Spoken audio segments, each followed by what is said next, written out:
नमस्कार। एफक्यू समा क्लासेज हरिपुर में आप सबों का स्वागत है। आज मैं आपको मंगलम पाठ के पार्ट 2 में पहला श्लोक शुरू करने जा रहा हूँ। तो देखते हैं, कह रहा है हिरण्मयेन पात्रेण स्वतस्य अपीहितं मुखं तत्त्वं पूषन् अपावृणु सत्धर्माय दृष्टयत्। ये आपका क्या कह रहा था, ये आपका श्लोक है और हम बारी बारी से इसका अर्थ को देखेंगे और इसके साधारण अर्थ को, फिर इसके व्यापक अर्थ को देखेंगे। और ये यहाँ पे कह रहा था हिरण्मयेन, हिरण्मयेन जो कह रहा है आपका, इसका मतलब होता है सोने सा, सोने के जैसा। आप पात्रेन, पात्रेन का मतलब होता है आवरण या तो ढक्कन या तो ढका हुआ। फिर यहाँ पर है सतस्य, सतस्य का मतलब आपका होता है सत्य। और अपीहितम, अपीहितम का अर्थ होता है ढका हुआ। उसके बाद आपका कह रहा था मुखम, मुखम का मतलब मुख, मुख के ऊपर, ये मुख की बात कर रहा था, ये मुंह, अर्थात ये व्यापक अर्थ में मन की बात कर रहा था। तत्त्वम, यहाँ पर है तत् प्लस त्वम, तो तत् मतलब उससे और त्वम का मतलब तुम। अब यहाँ पर देख रहे हैं पूषण, पूषण का दो अर्थ होता है, एक सूर्य होता है और एक विद्वान होता है। उसके बाद अपावृणु, अपावृणु का अर्थ होता है त्याग दें, त्याग देना। उसके बाद है सत्य, सत्य का मतलब सत्य की बात कर रहा था। धर्माय मतलब सत्य धर्म को पालन करने वाला, सत्य धर्म के लिए। दृष्टयते, यहाँ पर जो कर रहा था दृष्टयते का मतलब होता प्राप्ति के लिए। इस प्रकार से हमने पूरा एक एक शब्द का अर्थ देखा। अब ये साधारण अर्थ में क्या कर रहा था, ये ईश्वर से गुणगान करते हुए, ईश्वर की गुणगान कर रहा है, ईश्वर की महिमा का बखान करते हुए कह रहा था कि हे ईश्वर, हे प्रभु, हे जगत के रचयिता।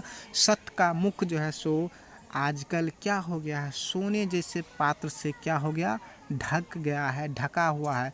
इसीलिए उस सत्य धर्म की रक्षा के लिए, उस सत्य धर्म की प्राप्ति के लिए हे ईश्वर, आप मेरे मन में जो माया मोह है उसे त्याग करवा दें, तभी जो है सो सत्य की जो है सो प्राप्ति संभव हो सकेगा। ये कह रहा है कौन, ये हम आप जो सो ईश्वर की वंदना कर रहे हैं, ईश्वर से ये मतलब विनती कर रहे हैं, प्रार्थना कर रहे हैं। अब इसके व्यापक अर्थ में ये क्या कह रहा था, ये आपको कह रहा है कि हिरण्मयेन पात्रेन, जो ये श्लोक है, ये श्लोक आपको ईशावास्य उपनिषद से लिया गया है। ये जो है श्लोक कहाँ से लिया गया, ईशावास्य उपनिषद से लिया गया है। और ये जो है सो क्या कह रहा था कि ये जो पंक्ति है, इस पंक्ति में सत्य की महिमा पर प्रकाश डाला गया है। और वो इस प्रकार से कहा गया है कि यह जो है सो सांसारिक माया मोह के वशीभूत होने के कारण विद्वान भी, बड़े से बड़े ऋषिगण भी क्या हो रहे हैं, सत्य की प्राप्ति नहीं कर पा रहे हैं। क्यों? क्योंकि सांसारिक माया मोह उनको जकड़ लेता है। क्योंकि यहाँ सांसारिक चकाचौंध में जो है सो वह सत्य जो है सो, सत्य रूपी जो परमात्मा है वह ढक जाता है और मनुष्य जो है सो जीवन भर यहाँ वहाँ भटकता रहता है। इसीलिए ईश्वर से प्रार्थना किया गया है कि हे प्रभु, हे ईश्वर, उस माया से मेरे मन को क्या कर दो, हटा दो, ताकि परम पिता परमेश्वर जो है उससे हमें क्या हो सके, दर्शन हो सके, उससे हमें भेंट हो सके और हम क्या हो सके, हम ये जीवन मरण के जो लीला है उससे हम मुक्त होकर के परम स्थान को क्या कर सके, प्राप्त कर सके। तो दोस्तों, आशा करता हूँ पूरे पंक्ति का अर्थ अच्छा से समझ गए होंगे। अब यहाँ पर जो है सो आपको देखते हैं ये क्या कह रहा था, व्याकरण की दृष्टि से देखते हैं। पात्रेन में आपका कौन सा विभक्ति है, तो पात्रेन में आपको तृतीया विभक्ति है। फिर आपको कह रहा था सतस्य, सतस्य में कौन सा विभक्ति है, तो यहाँ पर जो है सो आपको षष्ठी विभक्ति है। फिर आपको कह रहा था धर्माय, धर्माय में कौन सा विभक्ति है, तो यहाँ पर चतुर्थी विभक्ति है। फिर आपको यहाँ पर क्या कह रहा था, अपीहितम।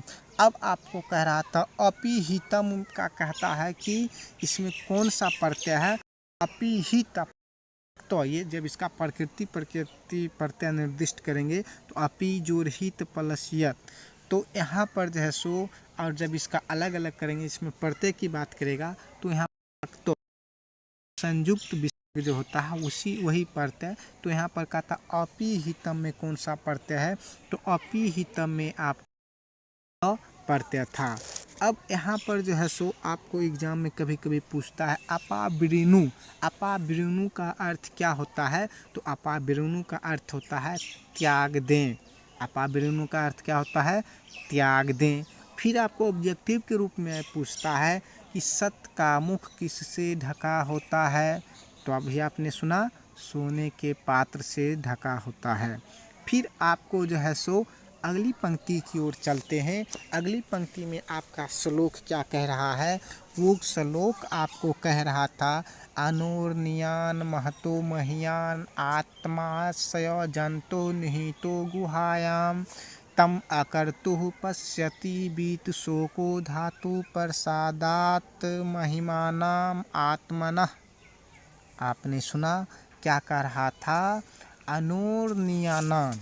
ये जो आपको कह रहा था अनोर्नियान, इसका मतलब ये होता है, यहाँ पर जब हम इसको अलग अलग करते हैं तो ये होता अनो जोर अनियान। तो अनो, अनो मतलब होता है आपको अनु। अनु अर्थात सूक्ष्म वस्तु, सूक्ष्म से सूक्ष्म, जिसे हम नंगी आँखों से नहीं देख सकते, अनु। और अनियान मतलब ये भी होता है सूक्ष्म। उसके बाद ये आपका जो कह रहा था महतो, यहाँ पर महता, महता से महतो बना है। और कह रहा था महान से महियान मतलब महान से महान। आत्मस्य मतलब ये कह रहा था आत्मा का। फिर आपको ये क्या कह रहा था, यहाँ पर ये कह रहा था जंतु। जंतु का मतलब होता है प्राणी, जंतु की बात कर रहा था, प्राणी की बात। निहित, निहिता, निहिता, यहाँ पर निहितो निहिता होगा, तो ये कह रहा था निहिता मतलब विद्यमान। उसके बाद कहता गुहायाम। गुहायाम कहने का मतलब हृदय रूपी गुफा। ये जो मानव का जो ये आत्मा है वो उसके बारे में कहा था, ये हृदय रूपी गुफा में वो स्थित रहता है। तम, तम मतलब उसको, और तम मतलब अंधेरा। तो यहाँ पर गुफा के अर्थ में जैसे वो हृदय जैसे वहाँ अंधेरा है, और उसी अंधेरा की बात कर रहा था। और यहाँ पर दूसरे अर्थ में तम मतलब उसको। अब ये फिर कह रहा था बीत शोको हो। तो ये जो बीत शोको आपको कह रहा था, तो बीत शोको का मतलब ही ये होता है कि कह रहा था शोक रहित, मतलब जिसको जैसे कोई शोक नहीं हो, कोई मतलब परेशानी नहीं हो। फिर आपको कह रहा था धातु प्रसादात महिमानम आत्मना। धातु प्रसादात मतलब ये जो स्थल है, ये जो निवास स्थान है, उसकी बात कर रहा था। महिमाना, उसकी जो महिमा है आत्मना। तो आत्मा का जो निवास स्थान है, उसकी जो महिमा है, उसके बारे में जैसो ये कह रहा था। तो दोस्तों अभी आपने अलग अलग अर्थ सभी शब्द का देखा।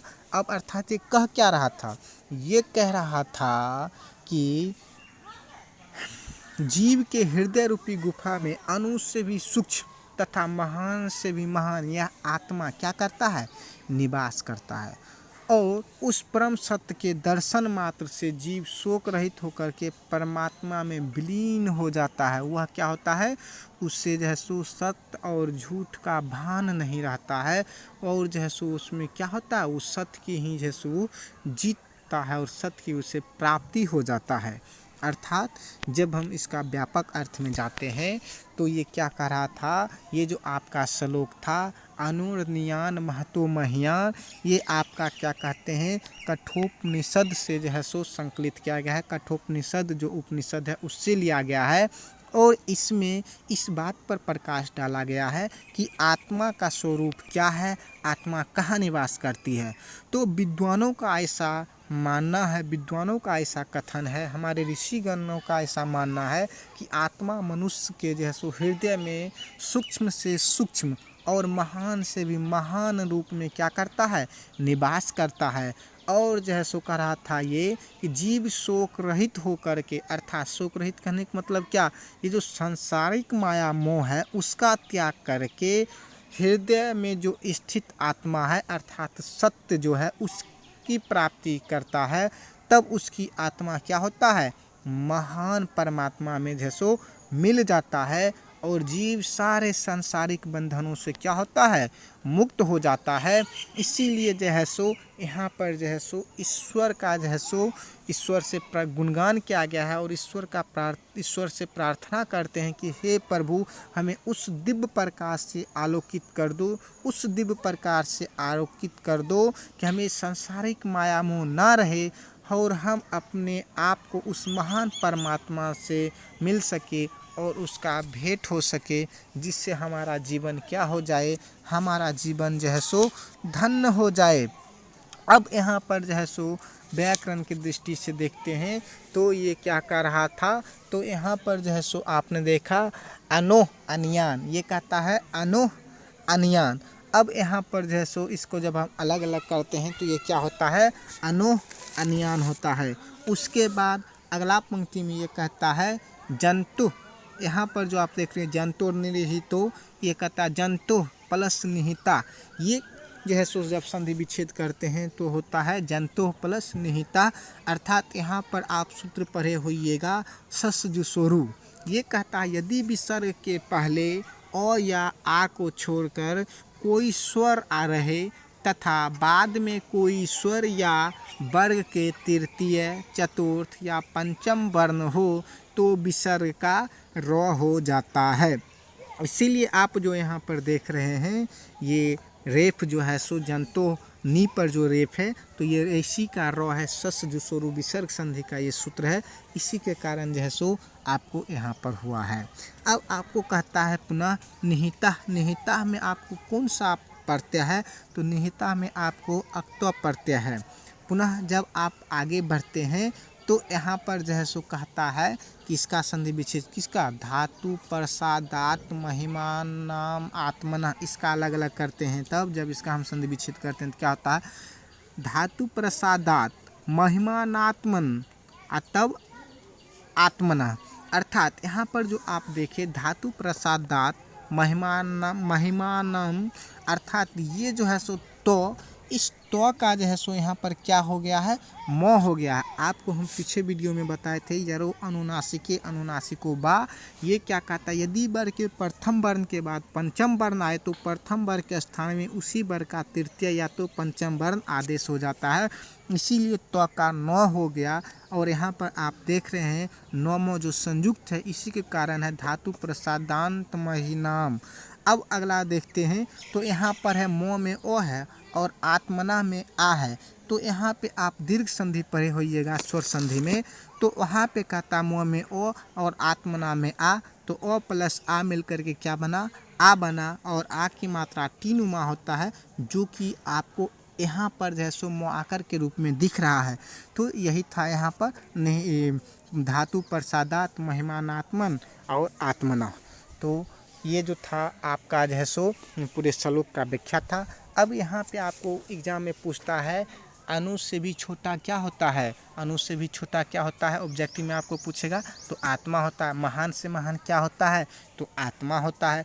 अब आपको कहता है दूसरा क्वेश्चन कि हृदय रूपी गुफा में क्या स्थित रहता है, तो आत्मा यही स्थित रहता है। तो दोस्तों उम्मीद करते हैं अब जो है सो आप इस क्वेश्चंस को बढ़िया, ये पूरे क्वेश्चंस को और इस श्लोक को बढ़िया से समझ गए होंगे। फिर आपको नेक्स्ट वीडियो पार्ट 3 में अगला जो श्लोक बचा हुआ है वो आपको देखने को लिए मिलेगा। तो अगर आप चैनल को सब्सक्राइब नहीं किए हैं तो बेल आइकन को दबा दें और चैनल को सब्सक्राइब कर लें ताकि लेटेस्ट वीडियो आपको मिलता रहे। तो thank you for watching this video.